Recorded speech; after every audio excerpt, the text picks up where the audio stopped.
Faradami walks into the courthouse on a Tuesday morning expecting a routine custody hearing. Standard procedure for a divorce that had been relatively civil until now. He and Melissa had agreed on joint custody of their 2 daughters, 8-year-old Zara and 6-year-old Amara. The dissolution of their 10-year marriage had been painful but manageable, both parents prioritizing the girls above their own hurt. Or so Faradami thought. He sits at the defendant's table in his best suit, the one he wore to his brother's wedding last year, trying to project calm confidence.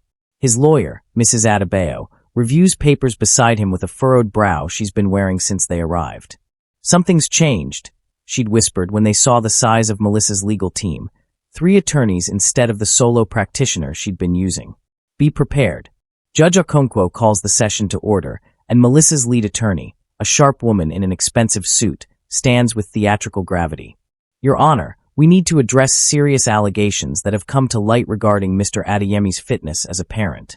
Faradami's confusion must show on his face because the attorney's smile is almost predatory. Allegations of emotional abuse, manipulative behavior, and creating an unsafe environment for the minor children. The courtroom tilts. Faradami's vision actually blurs at the edges. "What?" The word comes out strangled. "Your Honor, I don't know what." But Melissa's attorney is already presenting documents, statements Faradami has never seen, sworn affidavits from people he doesn't recognize. His own lawyer is scrambling to read through papers being shoved across the table, her expression growing more alarmed with each page. Through it all, Melissa sits with her head down, the picture of a traumatized wife protecting her children. She won't meet Faradami's eyes. The judge's expression has changed from neutral to concerned, his gaze shifting between the documents and Faradami with something that might be disappointment or disgust.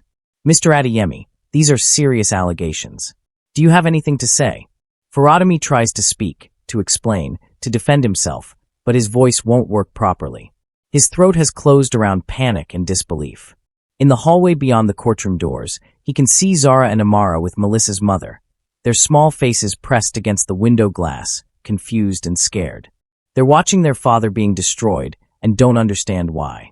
In light of these allegations, the judge says after what feels like hours but is probably 10 minutes, "I'm ordering temporary restricted contact. Mr. Adeyemi, you'll have supervised visitation only 2 hours per week, pending full investigation of these claims." The gavel comes down like a gunshot. Faradami's world ends right there in that courtroom. As they're leaving, Melissa passes close enough to whisper, her voice so low only Faradami hears it. "You won't see them again. Not the way you want to. I'll make sure of that." The venom in her voice is more shocking than the accusations. This isn't the woman he married, the woman who once loved him. This is a stranger wearing his wife's face. Outside the courthouse, Faradami collapses against his car, his hands shaking so badly he drops his keys twice trying to unlock the door. A court officer who'd been present during the hearing approaches him, looking around cautiously before speaking. "Mr. Adeyemi, I probably shouldn't say this, but something about her story didn't sound right. I've been working family court for 15 years. I know coach testimony when I hear it." Faradami looks up, hope flickering in his chest like a dying candle. "What do you mean?" The officer shifts his weight, uncomfortable.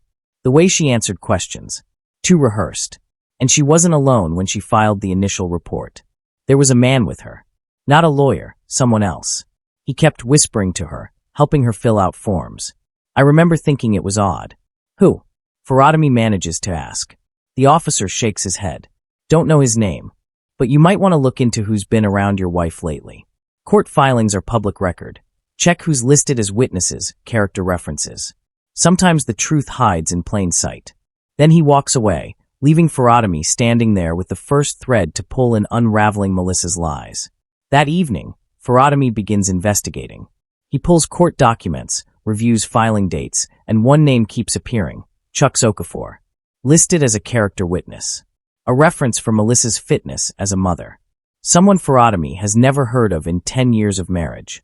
He searches social media, finds a Chuck Okafor who lives 3 blocks from Faradami's old house, and his blood runs cold. There are photos, recent photos, of Chucks at outdoor restaurants, at parks, and in some of them, blurred in the background, Faradami swears he can see Melissa. Faradami's neighbor, Mrs. Adewale, calls him the next day. "Faradami, I don't know if this matters, but there's been a man around your old house for months. Since before you moved out, actually. Tall, drives a black Audi. He and Melissa seem close. The unspoken implication hangs in the air. I thought you should know. Faradami's first supervised visitation is torture. 2 hours at a community center. A social worker named Mr. Bello is watching his every interaction with his daughters, recording notes that will be used to determine if he's safe to be around his own children. Zara is quiet, withdrawn in a way that breaks his heart. Amara won't stop crying. I want to go home, she keeps saying. I want everything to be normal again. Me too, baby, Faradami whispers, hugging her while trying not to cry himself. Me too. But it's Zara's behavior that troubles him most. She keeps glancing at Mr. Bello like she wants to say something, but is afraid. When Faradami asks if she's okay, she just nods and says everything is fine. The same words Faradami heard his own mother say during his parents' difficult marriage, words that meant nothing was fine. That evening, Faradami calls Zara's phone, the one he gave her for emergencies that Melissa hasn't taken away yet. He hears her talking to someone, her voice barely audible. Mom said we shouldn't tell what really happened. She said Daddy might go away if we talk about it. Faradami's heart stops. Zara? Baby, who are you talking to? The line disconnects immediately. When he calls back, the phone goes straight to voicemail. By the next morning, the number is disconnected entirely. Mrs. Adebayo, Faradami's lawyer, calls him into her office with news that makes his blood run cold. I've been reviewing filing dates. Melissa submitted her initial accusation documents 3 weeks before she asked for a divorce. This wasn't a reaction to your separation. This was planned. She was building a case against you while you were still living together, still believing your marriage might be saved. The lawyer spreads documents across her desk, timelines marked in red.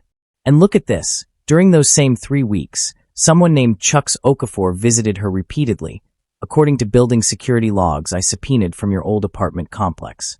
5 times in 3 weeks. Long visits, 3 to 4 hours each. What do you think they were doing, Faradami? Planning, Faradami says, the word bitter in his mouth. Planning how to destroy me. Faradami receives a text message from an unknown number. Check her phone records. Especially the week before court. You'll find what you need. Before Faradami can respond or even save the number, the message thread disappears. The sender has deleted their account entirely. Someone is helping him, but why? And who? Mrs. Adebayo subpoenas Melissa's phone records through legal channels, arguing that the accusations are serious enough to warrant investigation. The judge agrees, and 2 weeks later, they have months of call logs. The pattern is damning. Melissa called Chuck Okafor 47 times in the month before filing her accusations, including a 2-hour call the night before the custody hearing. The night before she stood in court and accused Faradami of being a danger to his own children. She was getting her story straight, Mrs. Adebayo says, highlighting call after call. Look at this. 3 calls the day before, 2 the morning of. She was being coached, Faradami. Someone was telling her exactly what to say. But Melissa's lawyer files a motion for full custody immediately, arguing that the phone records mean nothing and that Faradami is desperately grasping at straws to avoid accountability. The next breakthrough comes from an unexpected source. A woman named Grace, who works in the front office at Zara and Amara's school, sends Faradami a private email. Mr. Adeyemi, I don't know if this matters, but a few weeks before you and Ms. Melissa separated, she brought a man to pick up your daughters. She introduced him as Uncle Chucks, said he was family. But I'd never seen him before, and the girls seemed uncomfortable. I probably should have said something, but I didn't want to overstep. I'm so sorry. If you need me to make a statement, I will. But I'm scared of losing my job. Faradami forwards the email to Mrs. Adebayo, who adds it to their growing file of evidence. But they need more. They need something undeniable, something Melissa can't explain away with more lies. Mrs. Adebayo's investigator examines Melissa's sworn statements with forensic precision, checking every detail against verifiable facts. Look at this, she tells Faradami, spreading timeline documents across the conference table. Melissa claims you had an angry outburst at the girls' school play in March. Says you screamed at teachers and scared parents. But you were at a work conference in Abuja that entire week. I have hotel receipts, flight records, and conference attendance logs. You couldn't have been at that play because you were 300 miles away. They find more impossible overlaps. Events Melissa claims happened while she was actually at work, time-stamped with security badge swipes. Incidents supposedly witnessed by people who later say they never saw anything of the sort. Melissa's case is built on lies stacked on lies, and it's starting to crumble. Then Melissa makes a critical error. She files an amended statement, trying to correct dates that don't align with her original accusations. But the corrections only create more contradictions, more impossible timelines. She's caught between the lies she's told and the truth she can't admit. Mrs. Adebayo smiles grimly. She's panicking. People who are lying always panic when their story is challenged. Truth doesn't change. Lies have to keep shifting. Security footage emerges from Melissa's apartment building. A time-stamped video of Chuck Okafor entering late at night, not leaving until morning. Multiple nights. Multiple weeks. The building's superintendent, an older man named Mr. Taiwo, sends the footage directly to Faradami with a note. I've known you since you moved in. I know what kind of man you are. This isn't right what she's doing. I hope this helps. The final piece comes from a neighbor, a woman named Blessing, who lives across the hall from Melissa. She records a voice message for Faradami, her voice shaking. I heard them rehearsing something. Days before your court hearing. Melissa and this man, Chucks. They were going over questions and answers like they were preparing for a test. He kept saying, remember to cry when you say this part, and make sure you emphasize you were scared. I know what I heard. But Mr. Faradami, I can't testify officially. My husband and I need our housing voucher, and if I get involved in legal drama, they might pull it. I'm so sorry. Faradami understands.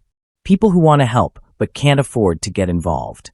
Justice requires witnesses, but witnesses require courage that not everyone has the luxury to afford. But the recording is enough. It can be presented as evidence even if Blessing won't testify. Through a connection Mrs. Adebayo has, Faradami meets with someone who claims to have information about Chuck's involvement. The man turns out to be James Allowale, who worked with Chuck's at a consulting firm before Chuck's quit suddenly 3 months ago. He bragged about it, James says, sitting in a coffee shop looking uncomfortable. Said he was helping someone fix their divorce situation. Said he'd done it before for other people, coached them, helped them build cases. He called it strategic divorce consulting. I thought it was disgusting. James reaches into his bag and pulls out a sealed envelope. When Chuck's quit, he left his desk a mess. I found this in a folder he'd forgotten. I don't know why I kept it. Maybe I knew someone would need it someday. But here, inside the envelope are notes, scripts with questions and coached responses, and timelines outlining exactly how Melissa should build her case against Faradami. One page has both Melissa's and Chuck's signatures at the bottom, a contract or agreement of some kind. He's not doing this for free, James adds quietly. I heard him on the phone once. Melissa promised him money once she got full custody and could control your daughter's child support. And she promised him something else too, that they'd be together. That once you were out of the picture permanently, she'd marry him. He's not just helping her. He's invested. That night, Melissa accidentally sends a text message to Faradami instead of Chuck's. The message is brief but damning. He'll break in court. We just need one more push. Make sure you're ready to back me up tomorrow. Faradami screenshots it instantly, even as the message disappears, deleted from Melissa's end. But it's too late. The evidence is saved. When Faradami confronts her via text about the mistaken message, Melissa denies everything. I don't know what you're talking about. I never sent that. You're making things up now. This is exactly why I need to protect my daughters from you. But Faradami has the screenshot with full metadata. Timestamps, phone numbers, everything that proves it's real. During another supervised visitation, Amara, 6 years old and unable to maintain the fiction her mother has coached her into, says something that changes everything. Mr. Bello, the supervisor, has stepped away for a moment to take a phone call. Amara crawls into Faradami's lap and whispers, Daddy, when are you coming home? I don't like Uncle Chuck's. He's mean. Mom says you're going away because she needs to win. But I don't want you to go away. Can't Mom just not win?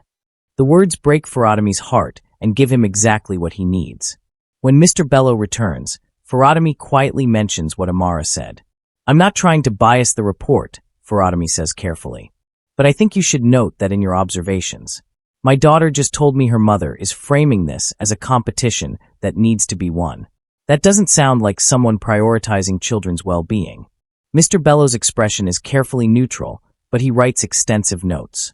Later, Faradami will learn that Mr. Bello included Amara's statement in his report to the court, noting that the child appears to have been exposed to adult conflict and shows signs of coaching regarding appropriate responses about her father. The confrontation with Chucks happens outside the courthouse before the next hearing. Chucks approaches Faradami, trying to intimidate him, chest puffed, voice aggressive. "You need to just give up, man. Melissa's going to win this. You've already lost. Stop dragging it out and making it hard on everyone." But Chucks makes a critical error in his anger. "I helped her prepare the truth. I was there making sure she got everything right. Helped her prepare. Was there making sure." Mrs. Adebayo, standing 20 feet away on her phone, hears every word. She ends her call and walks over, her voice cold. "Mr. Okafor, you just admitted to helping fabricate testimony. I'd suggest you consult with a lawyer yourself. You're going to need one." The final hearing is scheduled for a Friday morning. The courtroom is packed, family members, social workers, character witnesses. Faradami sits at the defendant's table feeling like he's walking toward either vindication or total destruction. There's no middle ground left. Judge Okonkwo enters, and Mrs. Adebayo begins systematically dismantling Melissa's case. First, the security footage showing Chucks entering Melissa's apartment late at night, repeatedly, during the time she was supposedly a frightened wife documenting abuse.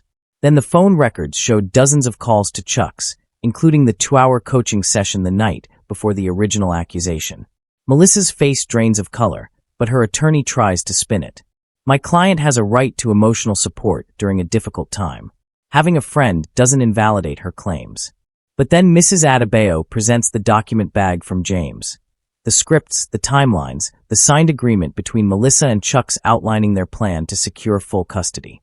"Your Honor," Mrs. Adebayo's voice rings through the courtroom, "this isn't a case of a mother protecting her children. This is a premeditated conspiracy to destroy a father's relationship with his daughters for financial and personal gain." Melissa tries to speak, but her attorney puts a hand on her arm, silencing her. Mr. Bello, the supervisor, testifies about Amara's statement. The school secretary, Grace, overcomes her fear and appears via video testimony, describing how Chuck was introduced as family weeks before the separation. The neighbor's audio recording of Melissa and Chuck's rehearsed testimony is played. With each piece of evidence, Melissa shrinks further into her chair. Then Chuck is called to testify. Under oath, facing the possibility of criminal charges himself, he breaks completely. "She wanted full custody," he admits, his voice shaking. "She coached me on what to say, what to write. She needed Faradami out of the way, completely out. She promised me we'd be together after, that she'd get child support, and we'd start fresh. I just wanted to help her. I didn't think it would go this far." Melissa screams that he's lying, that he's turning on her to save himself. The courtroom erupts in chaos.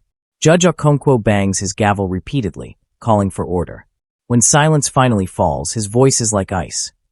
"Mrs. Adeyemi, you have fabricated serious allegations against your husband. You have coached witnesses.